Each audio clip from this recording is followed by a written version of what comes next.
what I wanted to introduce you to is the idea that fear may not be the only version of this feeling that you have. Let's have a look at it from this point of view. If we put the label fear there and then say, let's go explore it. How about we get you to describe what you experience when fear shows up? Then most people are going to say, okay, sweaty palms. We're also going to talk about heart rate being elevated, breathing off the charts, tightness in their chest or their stomach. We could go on and on. There'd be a list of characteristics of fear that most of us are familiar with. You might suffer from some or all of these, or a bunch that we haven't got on the list. The list is not that important from the following point of view. Here's good old fear, described that way, and the revelation or the breakthrough boils down to these are not the only symptoms. Sorry, these symptoms will show up not only just for fear, but also for excitement.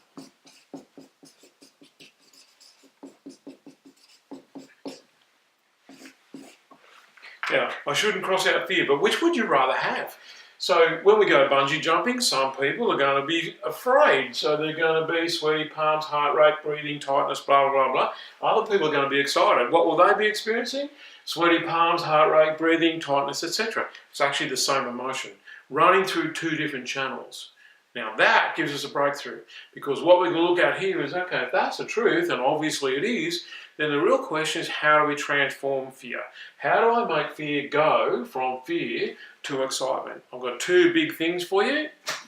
Let's get to another page. First thing to do is to ask yourself, okay, so what can I be passionate about? Where is the passion in this particular thing? So I want to give you a classic example. I once went to a wedding where I saw an extremely scared man stand up and give a speech, and obviously he was terrified of speaking in public, but he happened to be the father of the bride, so there's no option. Not that he was included in the schedule. It was a bit of a surprise to everybody when he stood up and decided he was going to have a go. We knew that he was not going too well because he had a tan-coloured suit on and big sweat marks under his arms. He was shaking like a leaf, his voice was trembling, and he gave a speech that brought the whole room to tears. So basically what he did was talked about his great love for his daughter and how much he wished them happiness and a continuation of her happiness, and handing responsibility for her well-being from himself to the husband. And it was a beautiful, magnificent speech, but delivered in the worst possible way. He had his back to the audience, he was a mess himself, but he had to do it. And so he got past what he was afraid of simply by understanding, what am I passionate about? What is there to love about this thing? So I'm going to put in here, what do you love about it? What is there to love about the circumstances? Because you're going to find that's most often the way to get you through. Quite often, in crowds of 300 or 400 people, I've found myself saying, let's grab somebody who's got a fear of speaking in public and show you how easily we can get through it. Get them up on stage. For them, 300 or 400 people, for me it's pretty much my work week, but for them it's a big deal. We get them up on stage, I ask them about the sensations, stuff we talked about in video number 2. What's it feel like in here? Is it round? Is it moving? Is it still? Is it sharp? Is it blunt? What colour is it? Those kind of things. It gets them to start express what it is that they're feeling. And then I say to them, you know, what's really the fear of? And then sooner or later they come to the conclusion, or they reveal that the fear is actually the fear of making a fool of themselves, or to be humiliated by somebody in the audience, or just by the experience, and how awful that would be. And I say, okay, so who is the centre of attention during this time? They say, oh, well, I suppose I am. I say, good, now let's look at this crowd. Look at the crowd, and they kind of go like that. And I say, okay, so look at the crowd. Is there someone with a spear trying to stab you?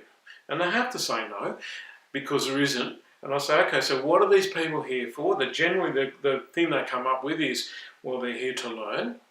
And I say, good, we've been here for a day and a half. You must have come here to learn something as well. So far, what have you learned? And they go, blah. And I go, well, that's fantastic. Is there anything else that you've learned? Blah. And I go, wow, that's amazing. Suddenly they've found their voice. And the reason they've found their voice is they've found what they're passionate about. They've found what they can put some love into. They can express their love for it. So that's the first thing. Then what I do is I say to them, so if you had 30 seconds left on the planet, what would be the message that you would give to your family, your children, whatever? And once again, blah, blah, blah. And, you know, they start with, I would love you all and all the rest of it. I say, well, what would the message be in terms of how to have a great life? What have you learned that you want to pass on? Blah, blah, blah, it comes pouring out of them. Quite often they end up pointing their finger and saying, duh, duh, duh, duh. Don't be afraid to do what you want to do. The things that they're afraid of themselves, of course.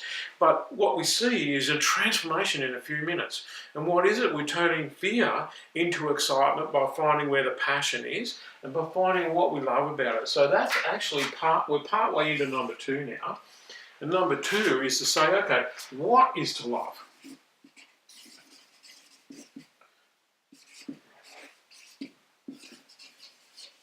And of course, that gets to be a big one. I was born with it. Well, it feels to me like I was born with a fear of snakes. I think it must have been instilled in me. But essentially, you know, that mad, passionate, irrational fear of something that I can't explain where it come from. And of course, my friend Wayne comes up to me one time. He's a magic snake handler. He's a wizard. He teaches other people how to do that. I have no interest in learning that. But he says to me, he says, listen, Paul, he said, the problem is, you have a lack of love for snakes. I said, you're darn tootin', mate. I do have a lack of love for snakes, and it shows up as I don't want nothing to do with them. And he says, yes, but I can find where there is love. And I go, you can't. So he said, work with me. So, all right. So he grabs a great big brown snake. Now, if you're not from Australia, let me tell you, a 10-foot brown snake has like got enough poison to kill like 50 elephants. I think it's in the top 3 most deadly snakes in the world, and they're known to be angry and they're known to be aggressive. And of course, Australia, we've got plenty of them. So he grabs one of these things, and it happened to be a big one. Why, I don't know, but you know, that's how things go. And he grabbed its head and its tail, and he said, "Put your hand in the middle." And I was, of course, it was about that round. And I go, Anyway, eventually, I got my hand wrapped around the middle of the snake, and what I noticed was beautiful velvety skin when I'd been expecting slime and coldness, and of course it was warm as well. It was body temperature or room temperature, and I could feel these muscles moving underneath the skin, which is an extraordinarily beautiful sensation. And I found something that's to love. Now I've got to tell you, I'm not so afraid of snakes, but I'm not so afraid of my fear of snakes anymore. I know what to do. Wayne told me how to handle it, told me how to not get into trouble, because you see, this is an example of fear being a really good thing, because I knew that I should not be fooling around with snakes because I didn't know how to handle them. Wayne shows me how this snake can actually be one of God's creatures just like I am, and that, you know, underneath all the snakeness and underneath all the poorness, there's something the same there. So find out what's to love. And then the third thing to look at is, what is your why?